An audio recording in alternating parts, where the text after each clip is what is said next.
रामपुर नामक एक छोटा सा गांव था। वहां रानी अपने पति राजू के साथ रहा करती थी। उनकी शादी को 1 साल ही बीता था। गांव में राजू का अपना मटन बिरयानी का ठेला था। लोगों को राजू के हाथ की बनी बिरयानी बहुत पसंद थी। दूर दूर के लोग भी उसके हाथ की मटन बिरयानी खाने आया करते थे। राजू, न जाने तुम अपनी बिरयानी में ऐसा क्या डालते हो जो बिरयानी जैसा स्वाद कहीं और नहीं आता। सच कहा भैया, राजू की बिरयानी की तो बात ही कुछ और है। लोगों को उसकी बिरयानी इतनी पसंद थी कि शाम होने से पहले ही हांडी खाली हो जाती और राजू की कमाई भी अच्छी हो जाती। एक दिन राजू जब काम खत्म करके घर आया तो देखा कि घर में अंधेरा है। रानी, ये तुमने पूरे घर में अंधेरा क्यों किया है? तुम्हें पता है ना, शाम के वक्त घर में अंधेरा नहीं रखते। जी मैं जानती हूँ, लेकिन लाइट खराब हो गई है। मैंने बिजली वाले भाई से कहा था, लेकिन वो व्यस्त थे। एक बार आप ही देख लीजिए। राजू कुर्सी पर चढ़कर लाइट ठीक करता है, लेकिन जैसे ही नीचे उतरता है कुर्सी का पैर टूट जाता है। गिरने से उसकी कमर कुर्सी के कोने से टकराती है और सर में भी गहरी चोट लगती है। वो दर्द से चिल्लाता है और बेहोश हो जाता है। रानी तुरंत पड़ोस की मदद से उसे अस्पताल ले जाती है। इनके सर और कमर में गहरी चोट है, ऑपरेशन करना होगा। खर्चा लगभग 10 लाख आएगा। रानी घबरा जाती है। 10 लाख? डॉक्टर साहब, मेरे पास इतने पैसे नहीं हैं। क्या आप इलाज कर दीजिए, मैं धीरे धीरे चुका दूंगी। हॉस्पिटल की इजाजत नहीं है। हाँ, अगर चाहो तो सर की चोट का इलाज अभी करवा लो, उसमें 3 लाख का खर्चा आएगा। बाकी कमर का ऑपरेशन बाद में। रानी अपने जेवर बेच देती है।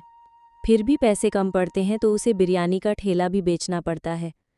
इलाज हो जाता है, लेकिन राजू चल फिर नहीं सकता। अब घर चलाने की जिम्मेदारी पूरी तरह रानी पर आ जाती है। पैसे नहीं बचे थे। वो कई बार खुद खाना छोड़कर सिर्फ राजू के लिए इंतजाम करती। एक दिन उसने पड़ोसन वनीता से मदद मांगी। दीदी, घर का राशन खत्म होने वाला है। अगर मेरे लायक कोई काम हो तो बताइए। हाँ, एक औरत को अपने घर पर खाना बनाने वाली चाहिए। मैं तुम्हें उसका पता देती हूँ। रानी वहां जाती है। हमें रोज अलग अलग डिश चाहिए। कभी कोफ्ते, कभी कोरमा, कभी बिरयानी।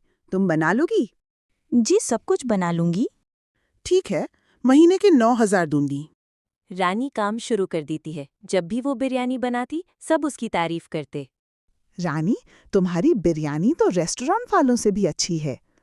असल में इसकी असली हकदार मेरे पति हैं। उन्होंने ही मुझे सिखाया है। मालकिन खुश होकर उसकी तनख्वाह 12,000 कर देती है। रानी अब धीरे धीरे पैसे जोड़ने लगती है। एक दिन मालकिन के घर मेहमान आते हैं। रानी खूब मेहनत से खाना बनाते हैं। मेहमान खाना खाकर खुश हो जाते हैं। एक मेहमान ने कहा, इतना लाजवाब खाना तो मैंने पहले कभी नहीं खाया। खासकर ये बिरयानी लाजवाब है। मेंदिनी बेटा, तुमने बहुत अच्छा बनाया। नहीं चाचा, ये बिरयानी मेरी कुक रानी ने बनाई है। मेहमान ने रानी को बुलाया और कहा, अगले महीने मेरी बेटी की शादी है। तुम ही बारात का सारा खाना बनाना। तुम्हारे स्वाद का कोई जवाब नहीं। रानी को शादी का बड़ा ऑर्डर मिल जाता है। शादी में खाना बनाकर जब वो पैसे लेती है तो लिफाफे में पूरे 5 लाख रुपए निकलते हैं। रानी खुश होकर भगवान को थैंक यू करती है। वो पैसे लेकर राजू को बताती है, इन पैसों से मैं ठेला दोबारा खरीदूंगी, बिरयानी का काम शुरू कर दूंगी। कुछ ही महीनों में तुम्हारा इलाज भी हो जाएगा। रानी दोबारा ठेला लगाती है। राजू की बिरयानी पहले से ही मशहूर थी। लोग फिर से आने लगते हैं। धीरे धीरे पैसे जमा होते हैं और राजू का ऑपरेशन हो जाता है। कुछ ही दिन में वो बिल्कुल ठीक हो जाता है। दोनों पति पत्नी अब फिर से साथ मिलकर ठेले पर बिरयानी बेचने लगते हैं। बहुत सुखी रहने लगते हैं।